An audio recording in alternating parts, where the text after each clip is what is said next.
Assalamualaikum warahmatullahi wabarakatuh. Perkenalkan, nama saya Muhammad Bintang Pratama. Di sini saya akan membuat video atau membuat video tugas ekspor akhir praktikum dasar-dasar hidrodinamika mengenai gelombang.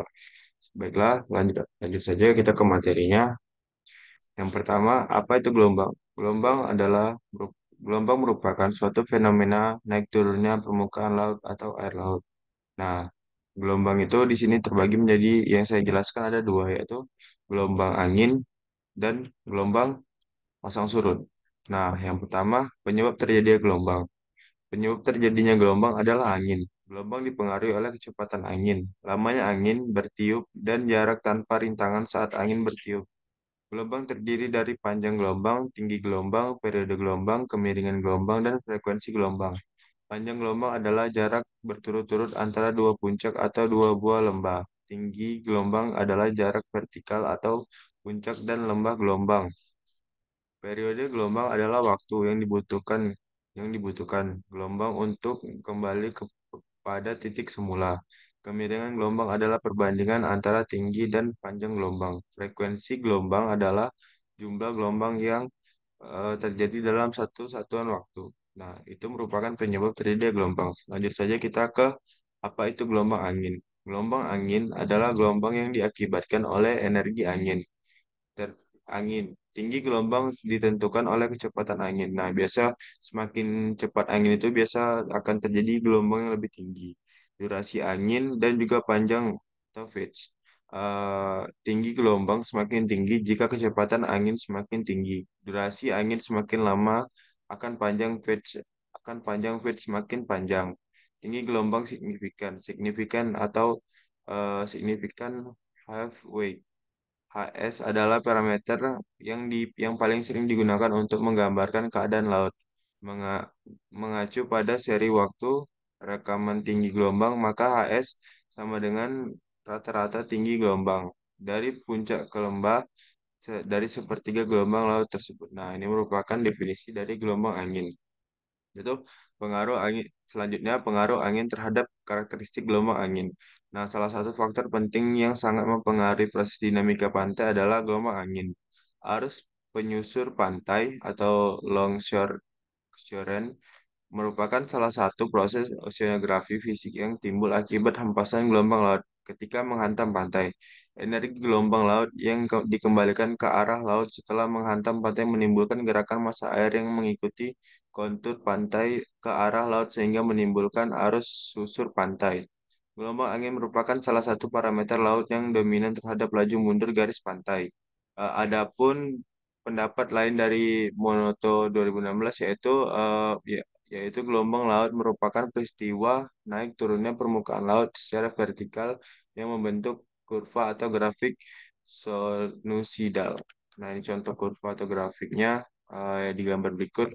Selanjutnya ke apa itu gelombang pasang surut? Gelombang pasang surut laut merupakan hasil dari gaya tarik gravitasi bumi dan efek sur, surit, sur, sur, sud- sentrifugal. Efek sentrifugal adalah dorongan ke arah luar pusat rotasi.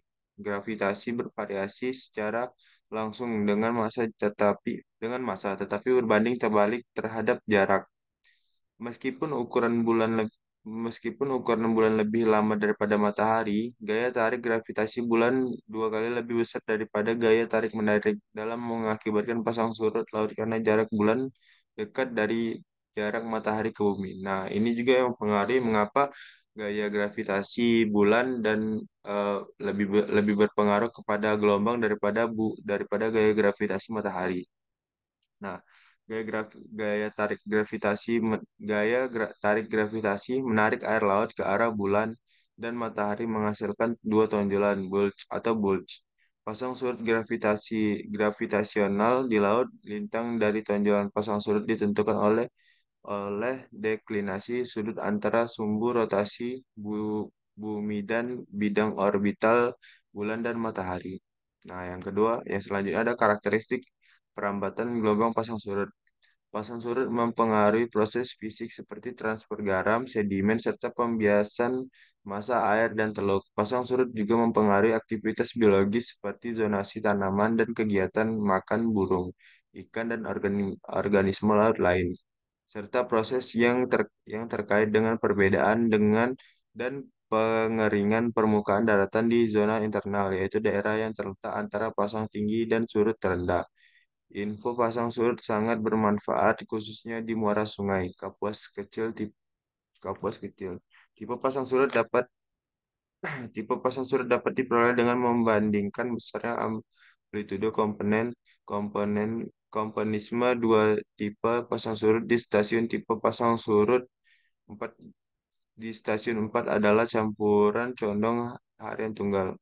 Bilang di masing-masing stasiun, tipe pasang surut di laut ke arah hilir sungai bergeser dari dari hari tunggal ke campuran dorong hari tunggal. Nah, ini perbedaan gelombang angin dan gelombang pasang surut. Gelombang angin memiliki perbedaan. Gelombang angin itu adalah gelombang yang terbentuk di permukaan air laut akibat dari adanya angin yang berhembus di atas permukaan air tersebut kan. Nah, gelombang ini biasanya merupakan salah satu aspek penting dalam dinamika laut dan memiliki peran yang signifikan dalam proses seperti redistribusi panas, energi, dan massa di samudra. Nah, gelombang pasang yang selanjutnya ada gelombang pasang surut. Pasang surut adalah perubahan nyata pada permukaan laut di hamparan luas akibat tarikan gravitasi matahari dan bulan. Intinya gelombang besar yang mengalir dari satu sisi lautan ke sisi lautan lainnya menimbulkan dampak yang sangat besar terhadap garis pantai bumi. Nah, itu sekian dari materi yang saya sampaikan.